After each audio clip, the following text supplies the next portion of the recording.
Hello again, everybody. Zacatech is here, my WWE Elimination Chamber review for this evening, Sunday, February 25th, 2018. The final Raw branded pay-per-view of this current brand split. And of course, the last Raw pay-per-view before Mania, coming to us from Las Vegas, Nevada.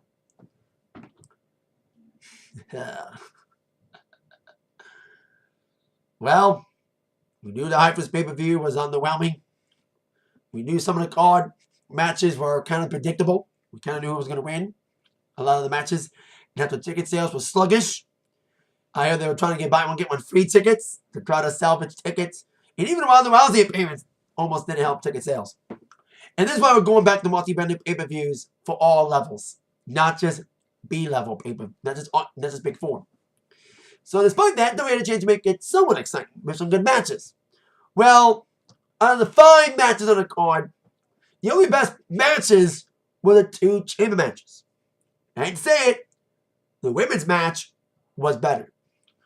When we have these 2 stipulation matches in one pay-per-view, like a 2 Hell in a Cells or 2 Money in the Bank ladder matches, I say this a lot. When you have 2 chamber matches in one pay-per-view, one's always good and the other one's not as good. Who thought the women's would be better than the guys? Now, yes, both chamber matches had kind of a predictable ending. But the women's match had a more exciting match. And the 2 chamber matches were bookended by a weak mid-card. We had a tag team title match that was like, yeah. We had a women's mid-card match that was like, yeah, that was good. And then the last mid-card match to be the co-main before a contract signing was trolled by the fans with beach balls and chants. You know what's bad? When the chanting Rusev Day doing it. And the fans always had the right to deserve the chant. They didn't have the right to do beach balls. But this match between a Woken one and an Eater of Words should have been a whole lot better. This feud needs to end because they blew it. They had a great opportunity to make these guys over again, to let them do some crazy shit, to let them go all over. This is a feud many people were hoping to see where the Woken one would turn. But they fucking blew it. And the fans let them have it. Big time. And then we had a contract signing. Rob Starr, especially with the Routing one, needing some promo classes. She was bad on the mic. Talking. She needs a manager. She was as bad at delivering a promo as Fergie's singing was bad last week during the NBA All-Star game. So, there you go. The ending was great. Set up a match at Mania. And we know the World Main Event now for Mania. I say this a lot. There is a chance sometimes to shock the people and not go the predictable route and do something new, do something awesome. But unfortunately, they went the predictable route. I bet you cancel WWE Network hashtag will be trending tonight. Then all we knew before Mania. Let's move on. Pay-per-view rating 6.0 out of 10. I think you gave one more about 7. If there was one more better mid-card match, and the men's chamber match was more exciting, even with the predictable winner. You know what I mean? The match should have been more exciting, but it wasn't.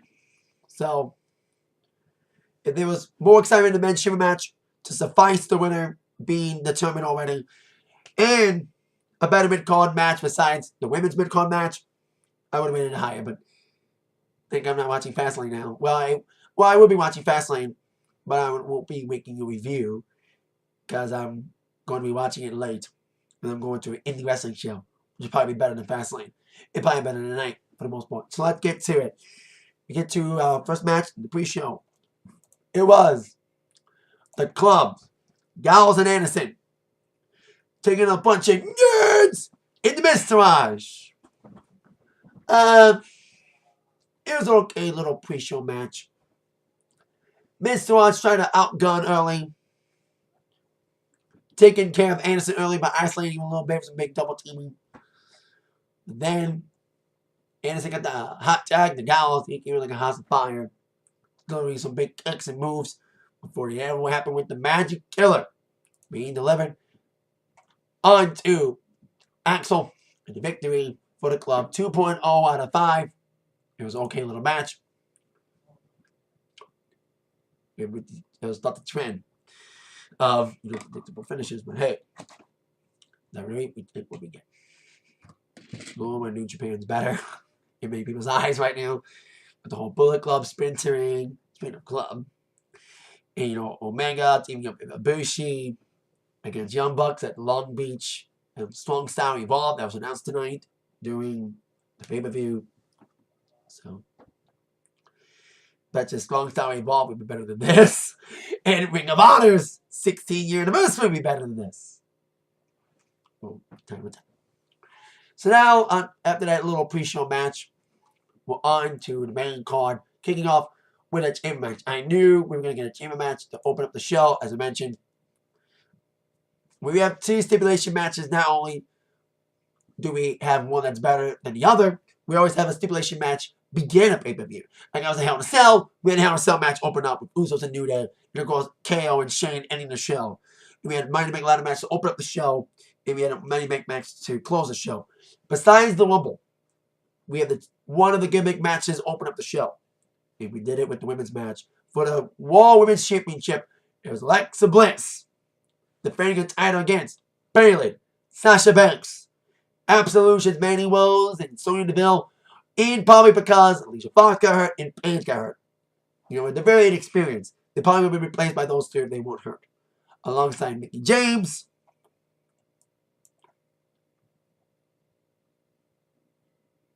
Yeah, your Bliss, Bayley, Mandy Rose, Mickie James, Sasha, and Sonya. So, then we would begin with Sonya and Bayley. They'll be the ones that start the match. That means Bliss, Mandy, Mickie, and Sasha were locked in the pot with these friendship storylines with Absolution, and of course the somewhat alliance between Mickie and Bliss, the friendship between Sasha and Bayley. Some will be explored, some will not. Absolution be inexperienced in this match. They kind of got in on circumstances because people got hurt, and Dana Brooke didn't get in. Even Dana Brooke wanted to make it a 7-woman match, but it wasn't. They did pretty good in this match. It did become a 2-on-1 situation because Mandy Rose got unlocked second. Well, she got unlocked from a pod first. So she and Sonya got some big double teaming on Bayley in the middle of the match. Even a couple spots on the floor. They didn't play it safe, man. They did some big spots with the pods. They didn't smash a pod. They kind of banged someone to a pod but didn't break. Because I knew that was going to reserve a breaking pod spot for the guys match. So then, after the isolation game, with Bayley being annihilated by Absolution, at one point being tied up against the cell and being just demolished by Absolution. The next one out would be her bestie, Sasha Banks, coming in to make the rescue, giving some big knees. There was no major botches that I could see in this match. And there was not a lot of sloppiness. Only one sloppiness was when Sasha Banks was doing she did some big double knees onto the Absolution girls on the outside, but she tried to do a double knee stomp onto Sonya, stuck between the middle rope, and that felt kind of sloppy, kind of rushed. That was the only kind of sloppy rushness I saw. Then next was Mickie James. She came out early, and she looked good. She was probably one of the MVPs of the match. She started to annihilate people like crazy. Even during the first major bond spot of the night with a Luther's press from the top of the pond onto Mandy Rose, eliminated Mandy Rose first. She was the first eliminated from the Women's Rumble, the first eliminated from the Women's Chamber. So, there you go. Actually,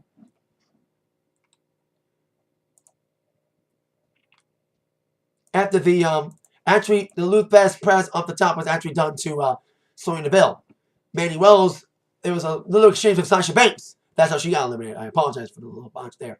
I botched myself. Women didn't botch. I just did. Anyway, Mandy was going for a little. She had a little power bomb to Sasha, and then going for another move. And then Sasha would counter it into the bank statement, and then Mandy Rose would tap out. But she was still the first eliminated. So Sonya would be eliminated soon after that. Like I said, the first pod spot of the night going to Mickie James. And then after Mickie James took out Sonya Deville, she got taken out immediately by Bayley the Belly. So, we didn't see, a little nitpick, we didn't see anything involving James and Alexa. They've been building it up with them, this little newfound alliance. We never got to see them together in this match. That's my only little nitpick about not seeing Alexa and Mickie be in the match at the same time, because Mickie would be eliminated right before Alexa would be unlocked. So after taking care of Absolution, it came down to Bliss going to be unlocked of a pod against the two best friends for now, Sasha Banks and Bayley. And Alexa was not happy about her safety net being gone. She won a lot of eliminations. You know, you got 3 eliminations before she came out. Quick elimination. I thought we were going to not get elimination until everyone was out. They were saving that for the guys' match. They were saving some of the big spots, but there were some bigger spots in this match than the guys. Bliss was trying to get out of her cell, and she got a little cat and mouse chase with Sasha and Bayley. They were climbing the cell, climbing the chamber. And then they were on top of a pod. Sasha and Bliss were on top of a pod. Bayley was trying to climb on it.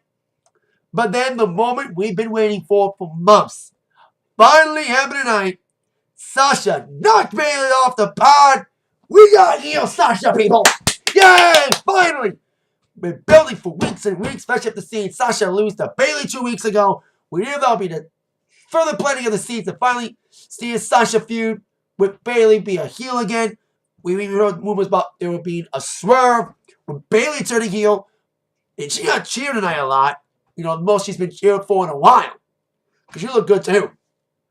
But Bayley did not need a heel turn. Sasha needs a heel turn more than Bayley does. And I'm glad they finally pulled the trigger tonight by Sasha knocking Bayley off. Bayley was not too thrilled about her so-called best friend turning on her like that. And she just nailed on Sasha and got back to the ground before taking care of Blissy.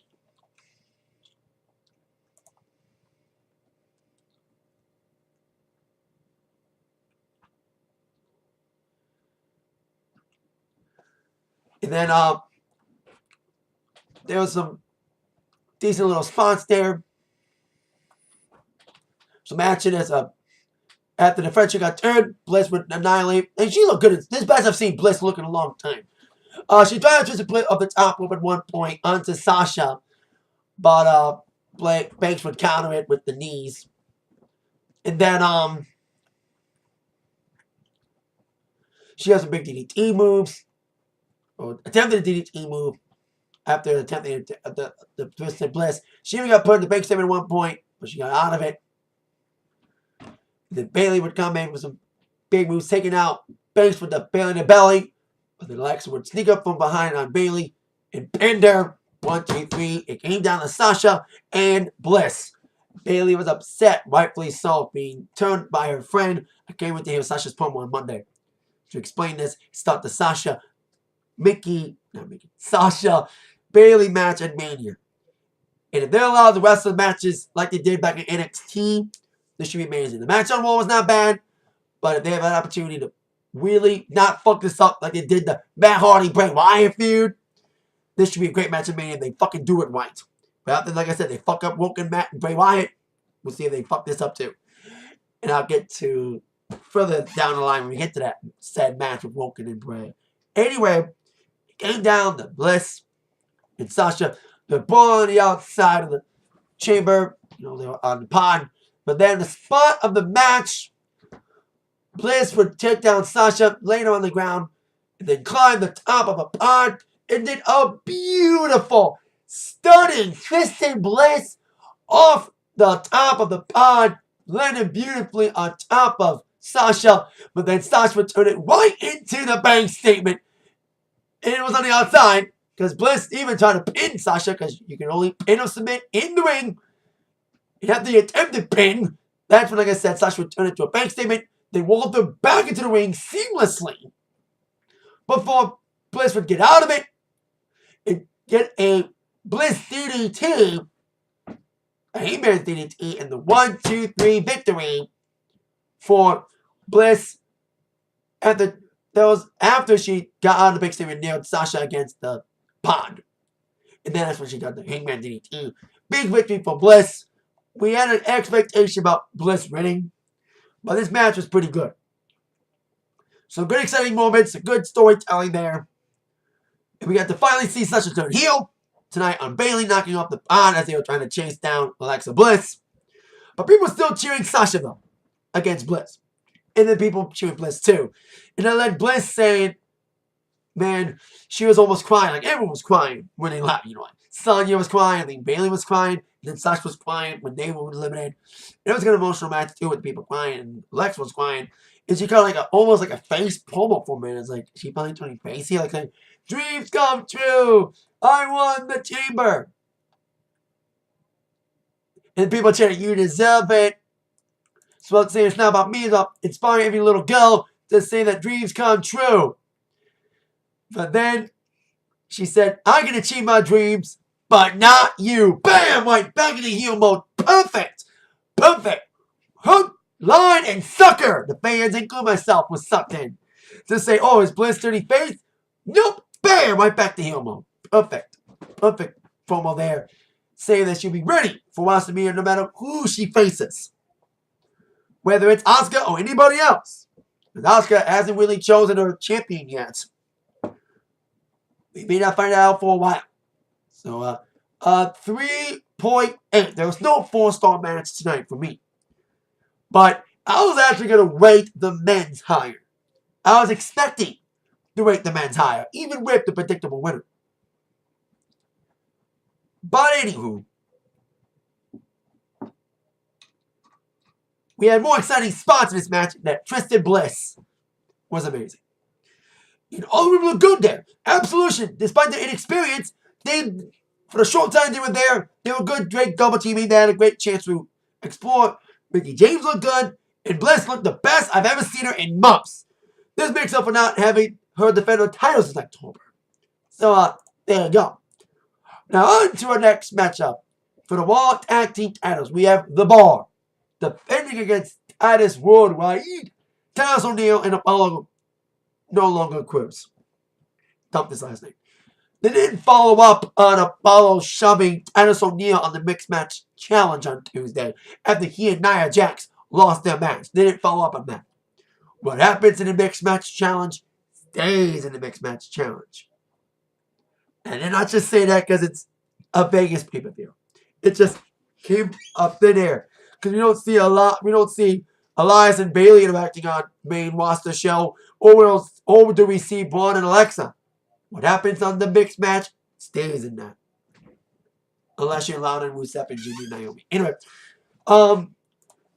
Apollo knew and everyone knew that this match was kind of a bathroom break match.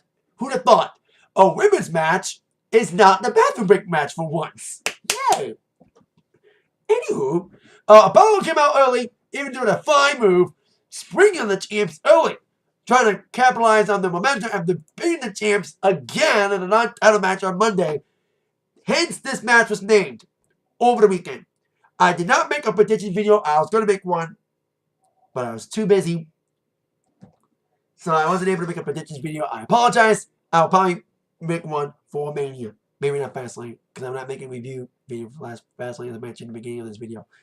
And after that Fast and Fury move from Apollo looking good early, the match kind of slowed down a bit. And that's when the fans started to become restless. And it would continue that way until the co-main event segments and, of course, the main. So, Apollo got isolated early by the Bar. So she did a big double teaming moves, annihilating Apollo before Titus got in. After Sheamus taunting him a bit, he came in for the hot tag with Dana strategizing or doing statistics on her little notepad, because she is a statistician. Titus came out early for the hot tag, annihilated Sheamus. There was a funny moment. Sheamus was going for a top rope move onto Titus. He tripped up a bit. He almost fell. But he got back up, trying to fight. No, kind of a funny moment. We were kind of cheers and boos about the match from the fans as when they brought out the beach balls. I thought they banned them after SummerSlam. Ever since all would have fucking did like he did one time, just kind of fucking whip the beach ball. That was a great moment. Should have done that again tonight. That was classic. Anywho, after the quick theory from Titus, Titus will be fed down to the champs. Be annihilated with a double team finish. A great double team finish from the champs in the 1, 2, 3 victory from the Bar. By the way, Apollo took the double team finish after Apollo tagged in. Ball didn't see the tag after doing a move on Titus. And then Apollo came in, tried to do the moonsault stuff. But like I say, he ate the finisher. 2.2 for this match. Okay little match. But coming right after the women's match, it didn't matter what match was after the women's chamber match, everyone was going to be exhausted, and everyone was going to not react to it. Then 1, 2, Nia Jax against Asuka. Now it's Nia's spot in Mania on the line. More importantly, with that, Asuka's streak was on the line as well. A winning streak. And if Nia were to win this match by some miracle, we would get a triple threat match at Mania for the Raw Women's Championship, even though Asuka, as I mentioned, did not determine a champion yet. She could still pick Charlotte. Anyway, I like the little opening before the match. We saw Asuka's mask on the ground, and I called almost every spot tonight. Right on cue, we saw Nia stomp on it. Kind of symbolism there. So it's a great way to kind of open up before the promo package, for the match itself. We see these two wrestle many times, not just a main roster, but also NXT. This was a really good match. Nia looked the best I've seen her in months. She looked dominant over Asuka. She just destroyed her for the majority of the match. More ambitious spots was she was going for like a rolling senton, and Asuka was trying to roll out of the way. She didn't get out of the way enough, and Nia did get a part of her leg. She smashed the leg. That was a vicious little spot there. She was trying to do a banzai drop at one point. If that would have been done, Asuka would have been dead. If Asuka would have been nailing that banzai, she didn't duck out of the way from that. So I think that was the story of the match. Was Asuka getting destroyed by the big dominant giant of Asuka's opponent, Nia Jax, being thrown like a rag doll, beats up for some more drops and all that stuff in the vicious, hard-hitting match. Asuka would do all she can to try to make Nia submit, doing a couple of submissions, even on board. But Nia could not be defeated. Both women could knock each other down until Nia got surprised by a roll-up from Asuka in the 1, 2, 3 victory for Asuka. Pulling out the surprise victory. I think that was a story. Asuka gets dominated by the Giant early. You know, trying to outgun the Giant. You know, the irresistible force. That was even on her freaking promo tonight, on the intro screen. First thing you saw when Nia came out was irresistible force. They're actually promoting that. That could be a t-shirt. Anyway. And Asuka was going to overcome the odds. Despite being outmatched by the big beast, she would pull out the surprise victory. Even though we knew, but hey. 3.3. I'll give it a couple points because it was a good match. And the finish was great. Despite Asuka looking good here, Nia still looked good here in the end. Despite losing and looking dominant, Nia destroyed Asuka after the match. The most vicious barricade spot I've seen in a long time. They ball on the outside of it, and Asuka that speared the hell from Nia through the timekeeper's barricade. Holy shit. I've seen a lot of barricade spots, but that barricade spot tonight with Nia spearing the hell out of Asuka was one of the vicious spots through the barricade I've seen in a long time. That was insane. That was a holy shit moment. So, there you go. Asuka stood tall in battle, but Nia won the war tonight. What does this mean for Nia now? For Mania? You know, we know Asuka is going for a championship, but Nia lost an opportunity to insert herself in a title match because she would have been inserted in a match if she would have beat Asuka tonight. So, what's next for her? We know what's next for Asuka. Might be Bliss or Charlotte. Whatever champ she chooses. But what's next for Nia? Time will tell. Now on to our last match before the main. We have a co-main event match and a co-main event segment. We have Matt Hardy, Woken Matt Hardy, taking on Bray Wyatt. This should have been an epic feud. You have two guys who do like some of the same things. You do guys who do crazy things and do these crazy segments in the Bray Wyatt compound with the House of Horrors, and Matt Hardy doing the Hardy Compound stuff. This should have been a great feud with great characters coming up with Woken. I didn't see a lot of Woken character because I quit watching TNA before the Woken gimmick became relevant. But I saw bits on the internet, and I was like, this could be great if we don't fuck it up. And this should have been goldmine.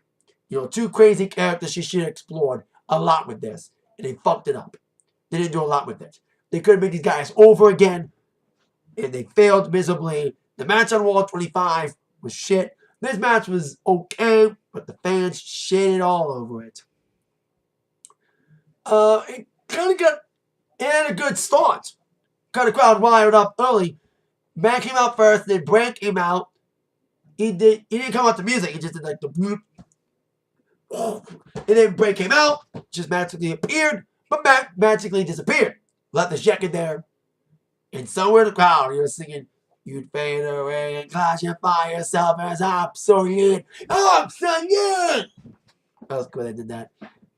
And then he magically appeared back on the steel steps and balled the outside a bit.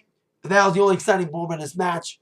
The match itself was better than Raw 25, but the crowd couldn't give it anything. As they were preparing for the 2 big segments to come after, they played baseballs again, chanted a lot, including, like I said, Rusev Day. You know it's bad when they're chanting for a SmackDown superstar, people. Creative's bad on this. You know what I mean? They had a great opportunity. This is the feud a lot of people were dreaming of.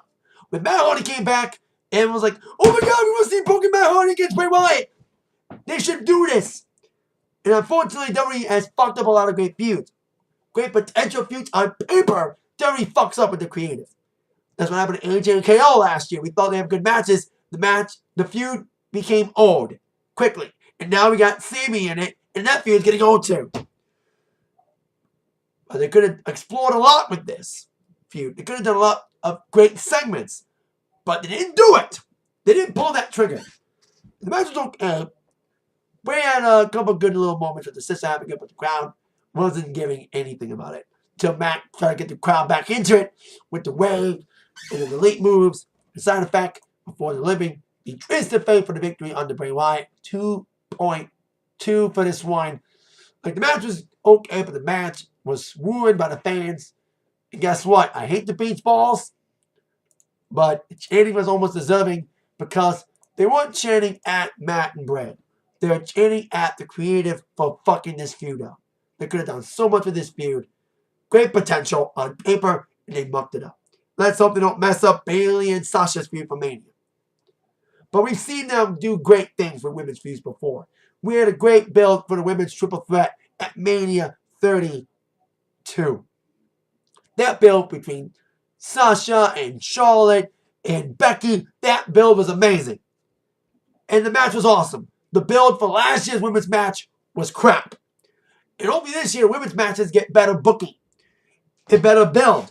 Because we have Sasha Bayley. We got Asuka against whoever. And then whoever doesn't get picked by Asuka will probably face somebody else. And we have this women's match to be named. Probably a mixed tag. Stemming from this event. The Ronda Rousey contract signing. So you would have Kurt Angle come out. And then all of a sudden I saw they had 2 microphones. I thought we'd get like 3 microphones. For, you know, Kurt, maybe Stephanie, and Ronda. But we saw a 4th. That 4th was for Triple H. So we're finally seeing a Triple H Kurt Angle encounter for the first time since Survivor Series. With Triple H turned on Angle during the traditional Survivor Series match.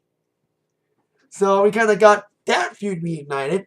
And the reunited feud between Stephanie and Triple H and Ronda Rousey. Still coming after the bad reputation song. They still got the rights to it. And we saw these 3 of the 4 people interact at WrestleMania 31. With the Rowdy one destroying Stephanie. And even hitting Triple H a little bit. And we thought it would lead towards a match at Mania 32. But she was still contacted by UFC.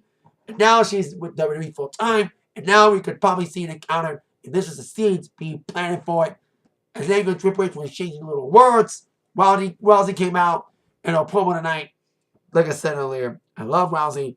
But man, she needs to work on those promo skills. Her skills on promos was almost as bad as Fergie singing at the NBA All-Star game last week. I said that joke earlier. I'll say it again. You know, She was fumbling a lot.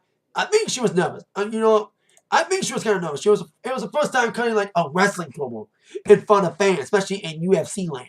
A couple of UFC guys were there, I heard, watching, including Dana White, who was pitched with Brock Lesnar. Hint, hint, for after Mania plans with him. Hearing a lot of moves by him going back to UFC. Anywho, she might be the Brock Lesnar of the female division. She may be a part-timer. Rousey's talking about getting the WWE and saying that Roddy Piper was a hero, giving her rights to use his nickname and all that. So Triple H was like, well, we invited you to Mania. You're going to fight at Mania. You're not getting a title match. Fans were happy about that. A lot of people were fearing that Rousey would automatically get a title match without earning it. But we're happy to say she's not going to get a title match. She even said she didn't want to earn it. She wanted to earn a title match, not automatically get one and get no special treatment. Kind of a diss at last if you're getting special treatment. Anywho, as that was going on, Angle kind of said some words saying that Rousey, Triple H and Stephanie are saying all these good things about you, but guess what? They're manipulating you. They've been wanting you for so long since that encounter WrestleMania 31. Yeah, Angle flubbed. He was at Mania 21, not at 31. Anywho, he was saying that Triple H and Stephanie just wanted you in the fall to get revenge on you. They want to kiss your ass now for embarrassing them. And the Triple H was like, Angle, you talk too much. You got the flu. Go away. So as Angle was walking away, Stephanie said, you embarrassed us. Indeed, Rousey, you did at Mania 31. It kind of dragged to this moment. Then we got the wheel action here. She's like, you did impress us as well as embarrass us. And then Angle was like, walking to the back, but like, you know what? I heard you guys in the locker room today with me saying that 3 years ago, we now own the bitch. And then shit turned. Rousey's face just turned. And she got in Stephanie's face a little bit. Triple H trying to come in to break it up. And then Nia, probably next opponent, but not in the immediate future.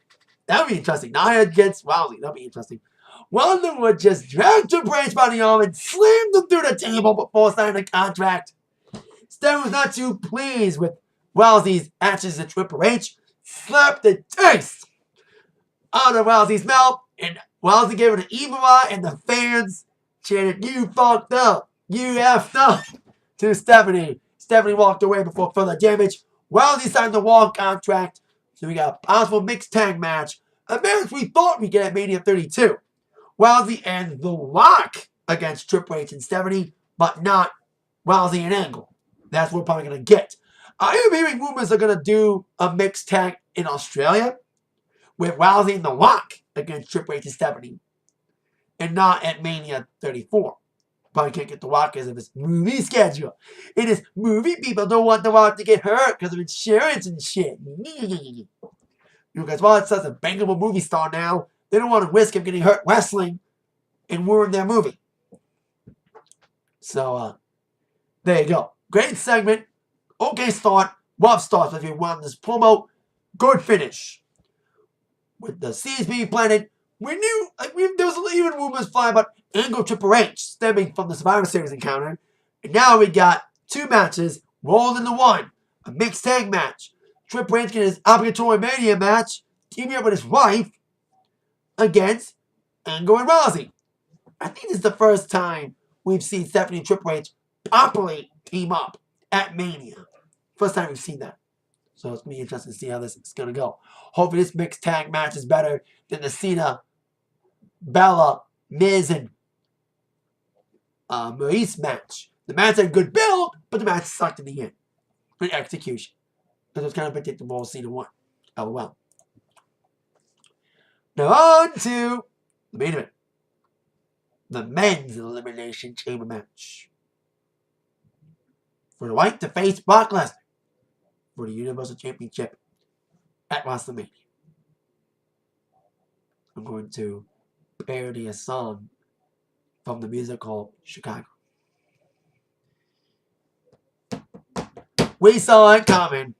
We saw it coming. We saw it coming a mile away. It will be Woman Lesnar at Mania, but at least we got AJ and Shinsuke. Parody of he had it coming, because we saw this ending coming a mile away. Roman Reigns, Braun Strowman, Seth Rollins, Finn Balor, The Miz, and Elias will be the participants in this match. And even with the predictable finish, we thought this match would be good. But the women's match was better. There was better high spots in this match. And the women's match in this match. We did get off early with a great Elias song. You know, he was the last to enter the match, but he was the first to enter the ring before being locked in his pod. Sing a little song, getting some heel heat. I like this moment beginning. He's like, it's kind of unusual for me to perform inside of a chamber. But we are in Vegas. And you all used to seeing your loved ones behind bars. Zing! Great. Great heat. There's even a great promo later from a zinger from Corey on commentary about Elias saying, being behind a glass, that's how he got to interact with his father. Great zinger there too. Another jail joke. So as Elias was singing, making fun of everybody, we got the Braun. Braun's music hit. Because Braun wasn't done with Elias yet, as you will see later on. So the four locked in the pods would be Elias, Strowman, Woman, and Cena. And starting the match with The Miz would be Finn Balor and Seth Rollins. Seth freaking Rollins. Good little start here. You know, Miz trying to get Finn and Rollins to align with him because he needed a little partner. He even trying to do a 2-sweet to Finn, but Finn wasn't buying it. Ended up beating Finn and Rollins against Miz for a little bit, teaming up with Miz a little bit, doing double teaming before everyone turned on each other. Braun on the outside of the pod. Cena was released next. Well, released first from a pod.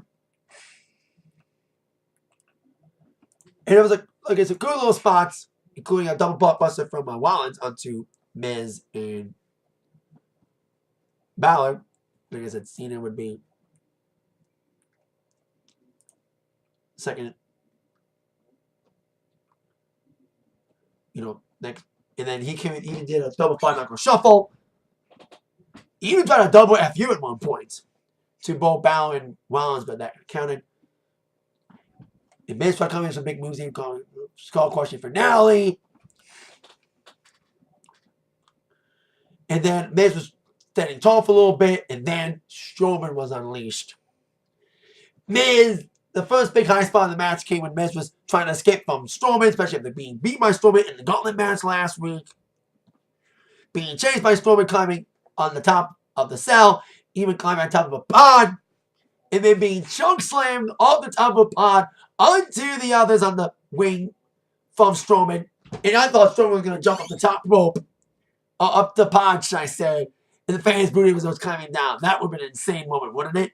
See Strowman jump off the top of a pod. I knew we get a jump off the pod moment and a pod breaking moment. I thought we get a coup de grace off the top. That was not to be. We did see many attempts at the coup de grace from Finn. Everyone had the moments in this match. But the MVP of the match was definitely Braun freaking Strowman. He would take out everybody in this match. First, we take out The Miz with a power slam. That was after Roman got unleashed and after Elias got unleashed. Actually, we did get an elimination before everybody got entered. Because Miz was eliminated before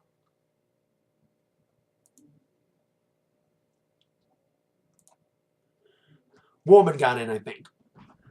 I think I said Elias was last. And Strowman was cornering Elias's spot. And Elias would stay in his pod like Alexa did. And then Strowman was taken out by everybody because Strowman was taking out everybody like crazy. And after taking out The Miz, he ate all the finishers. He ate a few. He ate a sewer punch. I think he ate a curb stomp. I think he ate almost all the fair. He even ate a coup de grace. So everyone was taking Strowman out with the finishers, but Strowman kicked out of all of them after being beaten, knocking everybody off, and just destroying everybody until he'd be taken down by everybody. And then that's when Elias snuck in. And then did some little moves, even doing, I think he did like a cool little move, like a little like electric chair power bomb. That was kind of cool spot. He did that twice. But then he would be taken down. Even thought that move onto Strowman. But the no avail, he'd be taken out with a power slam. 2 eliminations for Strowman thus far. So it'll be down to 5. Strowman, Roman, Finn, Rollins, and all that. And then Cena go up the top for a big splash on the Strowman. He got caught with a power slam. He'll be out. So down to the final 4. Roman, Strowman, Rollins, and Balor. So, with a lot of great action. The only other big high spot for the match from a pod was when Rollins did a frog splash up the top. That was a cool little spot. But we didn't see a coup de grace because we would see Balor get eliminated soon after. After Balor would do the coup de grace, he did the coup de grace on Reigns. But then he got caught by Roman or Strowman with the power slam before he could pin Roman in the victory. Pin for that moment for Strowman with his 4th elimination. So Strowman against 2/3 of the Shield. They were teaming up early until Rollins and Reigns would brawl. And that's when, like I said, I think that's when Rollins did the frog splash on Strowman and Roman. And then after was spelled back in the ring, it was kind of a weird little spot. He was Rollins did the buckle bomb. And I bet you everyone, despite not praying for injury, this is probably the only moment of the night, only moment in history that somebody wanted Roman to get hurt. Because we know Rollins has injured people with a buckle bomb before. Sting and Finn Balor. We don't mean to be mean-spirited. But this is probably the only moment we were like, injure him! Injure Roman! Buckle bomb him hard to injure him. So, I hate to be that mean-spirited, but that's how much we hate Roman's booking. We want him to be hurt. We don't want the person to get hurt. We just want him to get hurt so he went off the show. But still sounds kind of mean-spirited. But anyway, he took the buckle bomb. Like, we make fun of him for not selling. Like, he took the buckle bomb, bounced off, went straight to Superman punch. God, Vince. So then after that, Strowman would take out Rollins with a power slam. And then it became more obvious. It was going to happen. The match ending we were fearing was going to happen. The predictable outcome. And they only made Strowman eliminate everybody just to recoup the fact we were going to get a predictable winner. You know, Strowman was the MVP of the match. He eliminated everybody. He eliminated Rollins. Eliminated Elias. Eliminated Miz. Eliminated Balor. Eliminated Cena. But sadly, at that point, we were like, man, they're going to fucking make him look strong. But then you have to make Roman look strong and feed him the woman.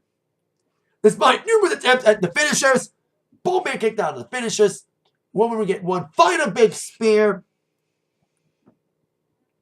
And the 1-2-3 victory for Roman Reigns. And at that moment, when it came down to Roman and Strowman, the fans knew it.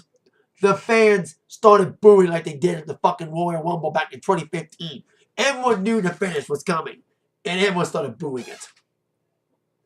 WWE, you had a great opportunity. I always say this all the time. We have a great opportunity to do something shocking where no one least expects it. Great opportunity to do something shocking and new and awesome. But you fail every time. You get the opportunity to do it. You fail every time, or most of the time, and you go to a predictable route. Once again, the long and winding road to WrestleMania. As I said earlier, we saw it coming. We saw it coming. We saw it coming a mile away.